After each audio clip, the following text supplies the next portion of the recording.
E o Senhor levanta o jornalista inglês, crente anglicano, Robert Raikes, nascido em 1736 e morto em 1811. Ele era da cidade de Gloucester. Mas alguém poderá perguntar-me: em Gloucester não havia igrejas, congregações, seminários, catedrais, casas de oração, crentes, pastores, clérigos, ministérios? Gloucester precisava de santuários? Não, senhores. Por certo, quem já assistiu ao filme Harry Potter deparou-se com uma catedral muito bonita. E ela está exatamente em Gloucester. Havia inclusive um ditado na Inglaterra: quando alguém tinha dúvida acerca de alguma coisa, de algum problema, dizia: tão certo como Deus está em Gloucester, porque as igrejas eram muitas, mas as orações poucas. As catedrais eram muitas, mas as intercessões poucas. Os santuários muitos, mas as lágrimas quase nada. Os pastores fervilhavam, os clérigos também.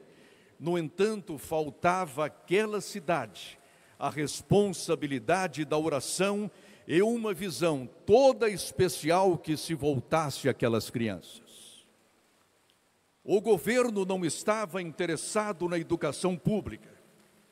E a igreja, por seu turno, não estava preocupada com a educação cristã relevante, poderosa, bíblica, social, responsável e que se volte às crianças abandonadas. Mas Robert Raikes, sim.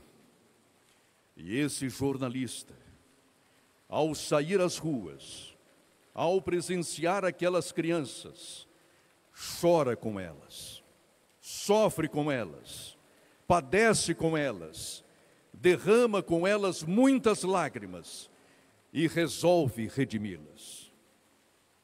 É por isso que Robert Raikes pode ser considerado um dos maiores educadores de todos os tempos, porque, em primeiro lugar, ele levou o governo inglês a instituir a política pública da educação secular, universal. E, em segundo lugar, levaria a Igreja de Nosso Senhor Jesus Cristo a responsabilizar-se pelas crianças abandonadas.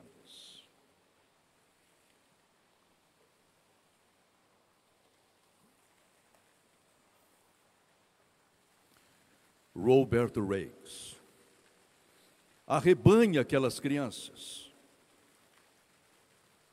Mas como instruí-las? Como dar-lhes as primeiras aulas? Como ministrar-lhes as primeiras lições?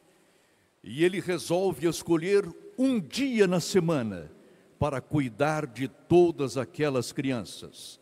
Exatamente o domingo, o dia do Senhor. E certo dia, ao chegar em sua igreja, com aqueles meninos e meninas esfarrapados, cheirando mal, com um aspecto nada delicado, nada agradável, foi duramente questionado.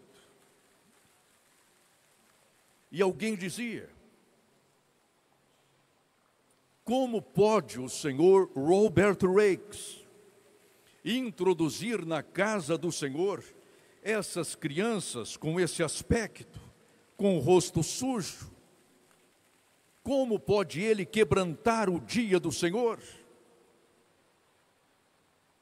Ele, porém, inspirado pelo Espírito Santo, começa a fazer o seu trabalho e o faz com grandeza, a exercer o seu ministério e o faz com coragem, a arrebanhar aquelas crianças, e nisso imitava o Cristo. a adentrar com elas aquela bonita igreja. E ele o fazia com ousadia, porque para a Inglaterra não havia outra esperança senão educar as crianças. Porque, caso contrário, a próxima geração de ingleses não seria nada relevante. Observemos, senhores, o nosso país. Se não educarmos devidamente as nossas crianças, o que será da próxima geração de políticos, de homens públicos, de governadores e presidentes, de prefeitos, de legisladores? O que será do nosso país?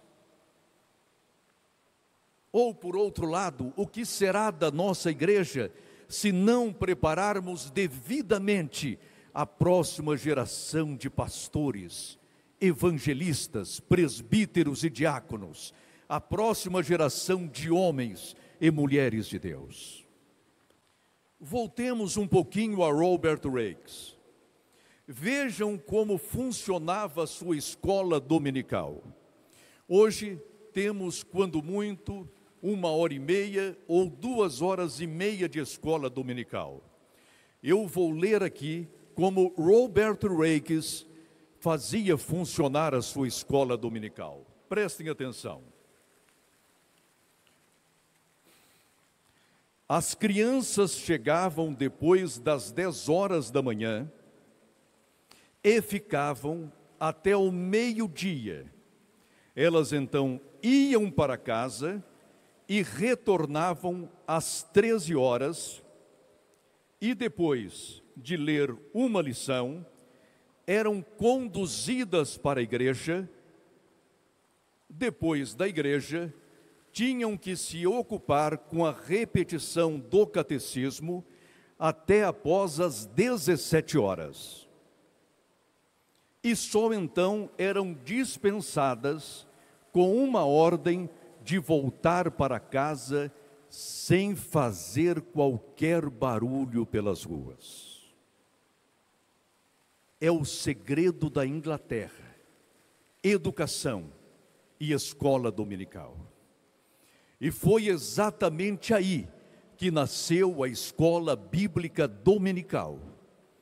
A nossa querida escola dominical, que até o dia de hoje vem frutificando em todo o Brasil, nos Estados Unidos, na Europa, na África e na Ásia.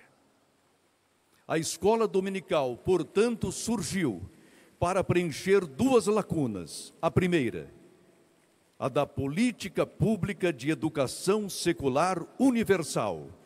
E a segunda, a educação cristã relevante em todas as igrejas. Foi por essa época ainda, senhores, que surgiu um grande evangelista na Inglaterra chamado John Wesley.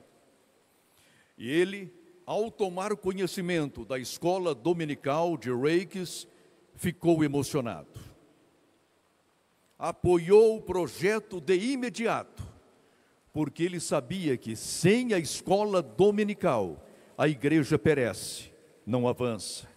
A igreja perece, não alcança os seus objetivos. A igreja perece, jamais fará missões. Mas hoje, tristemente, em algumas igrejas, observamos que a escola bíblica dominical vai desaparecendo. A escola dominical é substituída por um culto de louvor, às vezes por uma festa, às vezes por um evento até secular, e assim estamos deixando de formar pessoas relevantes para a sociedade. E observem que é obrigação da igreja não somente formar bons crentes, mas, de igual modo, formar pessoas relevantes para a sociedade.